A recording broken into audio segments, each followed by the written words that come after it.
Muhammad wa ala sayyidina Muhammad. Ingkang kawula hormati, ingkang kawula langgengi, Bapak-bapak, Ibu-ibu ingkang kawula niki lanjutkan bab salat jamaah. Hukum salat jamaah hukumnya adalah fardu kifayah bagi kaum laki-laki dan orang yang bermukim.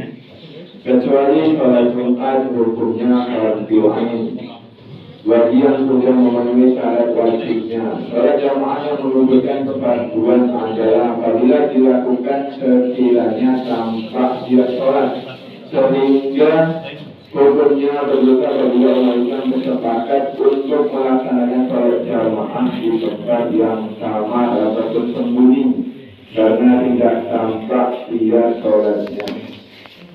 Dalil yang disyariatkan salat jamaah di dalam Quran itu juga menjelaskan wa idza kuntum fihi fa'aqta lahumus shalah.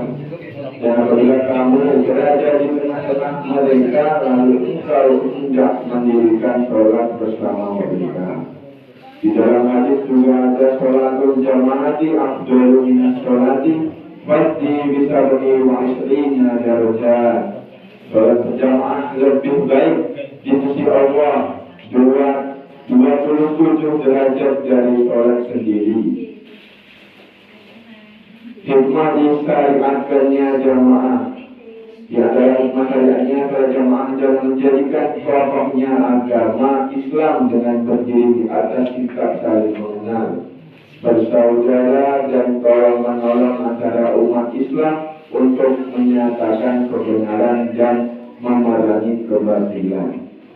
Uzur yang diterima oleh untuk meninggalkan jamaah itu uzur yang pertama adalah umum ataupun uzur itu kendala. Kendalanya adalah seperti hujan dan angin kencang pada malam hari, jalan yang sangat becek sekali, cuaca sangat panas, cuaca sangat dingin.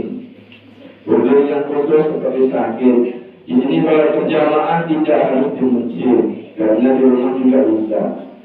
Itu sudah dianggap mendapatkan 27 derajat dari sholat sendiri.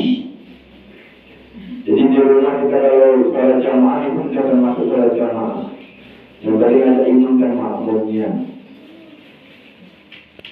Dan ada pun cara bermakmum. Ada satu niat berjamaah bersamaan dengan takbiratul ihram. Yang kedua, makmum tidak membelakang imam. Yang dimaksud tidak membelakang imam tidak di belakangnya pas, agak ke samping sedikit sampingnya imam. Itu kalau orang 2, 3, imamnya 1, makmumnya cuma 2 orang, 3 orang, itu agak samping, agak di belakang pas. Makmum mengetahui gerakan imamnya yang baik dengan melihat langsung, melihat short sebagai short dengan mendengar suaranya imam, atau adanya penghubung yaitu seseorang yang berdiri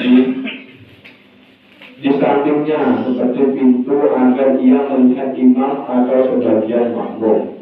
Jadi ketika di sini sholat id kan pasti itu banyak sekali orang sholat sampai keluar.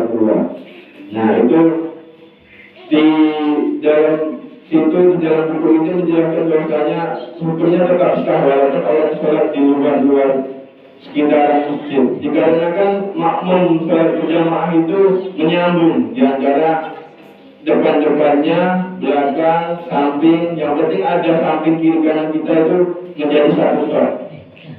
Dan kita melihat langsung pandangan ke depan ataupun mendengar suaranya imam. Itu sudah dianggap sah. Yang bukan makmum dan imam berkumpul dalam satu tempat, seharusnya imam dan makmum dan sunnah-sunnah sholat yang bisa merusak membatalkan apabila terjadi ketidakselarasan. Makmum mengiringi imam dalam perbuatan dan ucapan. Semisal makmum melakukan takbiratul ihram setelah takbiratul ihramnya imam. Semisal makmum mendahului imam takbiratul ihram, makmum itu tidak boleh sampai tertinggal 2 rukun, 2 dari imam sekalipun rukun pendek. Jadi seperti sholat jamaah, ketika kita menjadi makmum masbur ataupun makmum yang sudah telat dalam sholat jamaahnya seperti sholat isya, itu Artinya kalau dari atas itu, kalau imam belum rukuk itu bisa masih termasuk sah. Jadi kita cepat-cepat takbiratul ihram sebelum imam rukuk. Tapi kalau imam rukuk itu kita baru takbiratul ihram, itu namanya kita sudah sholat. Jadi kita datang sini sudah 2 rakaat. Nah, mau ikut kedua rakaat, otomatis imam sudah mau rukuk atau sudah rukuk, kita baru takbiratul ihram. Itu hitungannya sudah ketinggalan 2 rakaat, tinggal 1 rakaat, 2 rakaat. Jadi kenapa? Ya banyak sekali kalau di pondok-pondok saya di Pondok Allah, niku makmum kalau ketinggalan nunggu imam berdiri dulu, baru ikut takbiratul ihram. Ya sebenarnya nggak apa-apa kalau kita langsung ikut imam langsung rukuk, langsung sujud, tapi tetap ketinggalan rakaatnya seperti awalnya 4 rakaat dan kita ketinggalan 2 rakaat. Dan kalau kita ikuti imam itu tadi dalam keadaan telat, itu hitungannya 2 rakaat, jadi nggak 1 rakaat, tetap ikuti 2 rakaat. Jadi nggak apa-apa sebenarnya kalau kita langsung rukuk dan imam pun intidal, kita ikut intidal nggak apa-apa.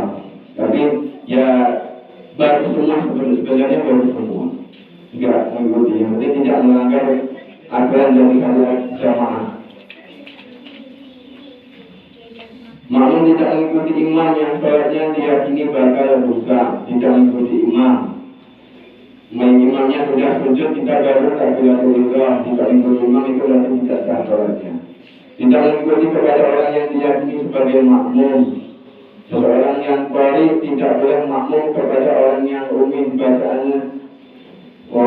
Imam bukan orang yang kurang dari makmum secara taziyah, tidak makmum kepada orang yang wajib diajar sholatnya.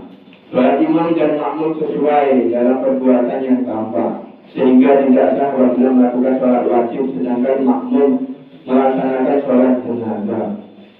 Gambaran luruskan short dan dapatkan pada jamaah yang lain.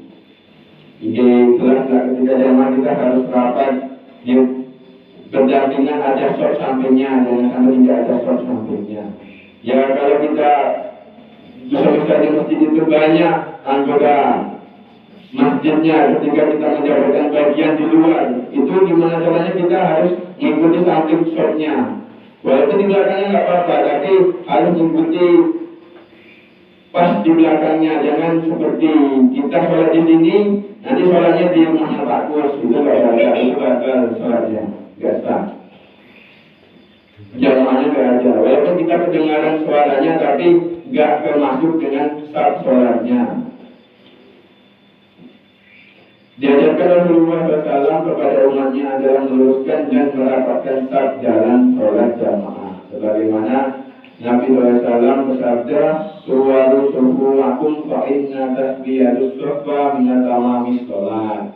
Wa fi riwayatil Bukhari, "Wa inna tasbiyatas suhubi minal iqamatis sholat." Luruskan safmu karena sesungguhnya meluruskan saf itu merupakan bagian dari kesempurnaan sholat. Mungkin cukup itu dari gula. Ihdinas siratal mustaqim, ihdinas siratal mustaqim. Wallahu muwaffiq ila aqwamit thoriq. Assalamualaikum warahmatullahi wabarakatuh.